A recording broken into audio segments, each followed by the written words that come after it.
Hey everybody, how's it going? It's Anaconda Squeeze, and we are here playing Skyrim once again. A little bit different for you today. I'm going to start touching on something that I have been requested on a few times. I'm going to show you guys exactly how to upload mods. I get this at least one comment in every 3 videos. How do I upload mods? What's the process? What's your mod load look like? Like, what's everything going on? So I'm just going to kind of answer all those questions in one video here and show you guys what to do on the PS4. So, first thing you want to do, before you even get into your game here, you're going to want to go on your computer, go to Bethesda.net, go to mods, click Skyrim, make sure you click the right console, PS4 or Xbox, whatever you want to use, it's all the same. You're going to go into that thing there, and you're going to start scrolling around. It's a very nice thing. There's a search mods option. I sort mine by latest, and I kind of go by what's new, and I kind of have a peek at what's happening. But you guys can do whatever you want. But when you find a mod you like, you're going to click on it. In the top right corner of the page, you'll see a thing that says Add to Library. You want to add that to library, and that's going to put that in your game. So it's going to get you to create an account on Bethesda to do all this. And then when you come on here, you're going to go to mods down on this bottom page here, and it's going to get you to sign in. And you're going to sign in with that account that you just used for Bethesda, and that's going to sync what you've added to your library to here. So we're going to go into mods right now. Let's see what's going in. It's logging us in, so we don't have to worry too much right now. It's a really, really handy system. It's very, very easy to use. I don't have problems with it that much. I think once in the entire time we've been doing this for about a year now, it's been down like for a few days and it was a little iffy, but until then, like it's been pretty good. This is a little bit longer. So this is just like your whole warning system. So trophies are disabled. Like you cannot get trophies if you're using mods. So right up here, you'll see these are the featured mods. We've actually had a couple of these. We've done this one. We did that one. What else have we done? We looked at this one. I didn't do the cheese mod because it wasn't fun enough for me. That's kind of cool. This one we did kind of, but it doesn't matter. Down here you'll see your updates. So if you want to update something like the relocate NPC, we definitely want to update that. You do want to take a peek before you update something. Some things like the Dreamweaver updates mean that you have to take a save away from the mod before you can update. And that just makes it so that you're not affected. Your game's not ruined at all. So we're just going to update some stuff. We're not going to update Fendrix right now, but we're going to go down. And this is my current library.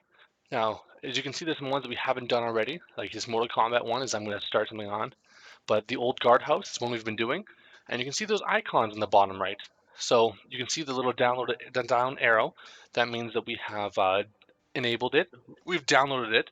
And the check mark beside it means that we do have it enabled for the game. So if we go in there right now, that's going to be on there. Now we're going to disable it because we don't need to use it. Nothing too crazy. And because I'm not going to use this one again, we are going to delete. We're going to take rid of it. We're going to get rid of it, and it'll be gone right there.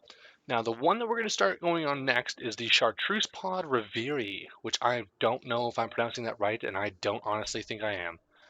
So we're going to go into that mod. That gives you a quick little recap of the same thing that's on the page that you would have seen on Bethesda. So you can go down here, read everything you want. You can go through all the pictures, but we're going to go right ahead and we're going to download. We're going to get this thing going. Now, let's say we do this mod and we really have a good time. Let's make sure we go back up here. If it's something you want to make sure you always have on hand, favorite it. If it's like something you're really liking, make sure you guys rate it. Like rating is really helping our modders. Like they appreciate it. Like they're getting tons of high ratings. It's good feedback, and the Bethesda website itself has a place for feedback. So if you guys have feedback you want to leave, definitely do it. I know the majority of these modders have been super happy. They do a lot of responses. They get the feedback. There are some things where they can't really change that much stuff, but other than that, they're very, very good. Now, if you want to see all the mods you kind of have, or if you have two mods that have to go in a specific load order, like our two Dreamweaver mods here, you're going to hit triangle. That'll take you to your load order screen. Now, this is going to show you every mod that you have currently active and the ones that you don't but have downloaded. So everything with the check marks is something that we have active in our current game. This one right here makes me upset because it's not working right now, and I have a very scary feeling that they've switched to being a paid mod. But we're going to leave it for right now.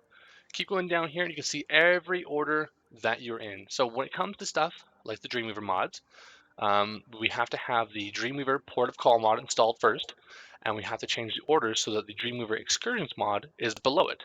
So if we wanted to move this around, all we have to do is select it. We can hit X to disable. We can hit square to kind of move it wherever we'd like. Triangle will let us kind of delete it right away, just not even have to worry about it. And then there's options as well as back. But like for the most part, for right now, I don't have to change that. That's where it's going to go. I don't need to worry. If this was a mod that affected like something along the lines of like where the Hippie project affected towns and stuff like that, I would want to have this higher up in the load order. Something that was a really good one that we had was there was the rebuilt Helgen mod, and if we had some of the mods that included houses into that area, we would have to put the rebuilt mod above them, just because it's going to affect that area. We want to have it in the proper order. Mod devs are really, really nice for putting the order in their mods, saying, hey, if you guys have this, make sure you put this below here or put this above there. Very, very useful. The mod devs have been nothing but helpful for us, and I'm really appreciative how great they've been. So that's pretty much it, guys. We are pretty much good to go. We can get back out of here. We can back out of here. Now that mod that we just enabled is going to be good. This little window is going to pop up saying, hey, like your stuff has changed. Like we're going to reload your files right now. Don't worry. Something really nice that I like about Sony and everything like that too, and Bethesda and what they're doing. I feel like it's the same thing on Xbox and everything. But if I were to now enter this last save that I had, it will have a little warning saying, hey, by the way, that mods that you wanted, they aren't going to be up there. Let's see if it does it for us here. Let's try to get in from last save. Right there, it's going to say like, hey, like this save file had this content. Now, if you guys had made a save in that player house before you left, you'd be kind of hooped. You could be spawning in a weird area. You could be spawning in like in the middle of nothing. So always be safe. If I know that I'm doing this, which I usually am, I will make an extra save just off site of where that mod was, just to kind of cover my butt. Always read the description of your mods. Some of them are long, and the longer the ones, the more important they tend to be. Like if it's got a paragraph and paragraph and paragraph of text, read those paragraphs. It's going to save you from deleting your games. It's going to make your content more better. Wow, it's going to make your content better. Just get in there. Just listen to the mod devs. They honestly are trying to make your life a little bit easier, and I really appreciate it. They've been nothing but helpful this whole time. So I hope you guys have enjoyed this. It has been a long time coming. You guys have been asking this for a long time. I'm so sorry. I have posted pictures of our loader before. It does constantly change, and it is changing right now with mods that are going out, with mods that are coming in. So I don't want you guys to worry too much. There will be an official list eventually here. Yeah, if you guys enjoyed the video, make sure you like down below. You guys have been helping me out so much here, and I'm dropping stuff all over my house. But yeah, you guys have been helping me out a ton. If you haven't already, guys, don't forget to subscribe. If you found this thing useful, tell somebody about it. Make that bastard come over here and watch.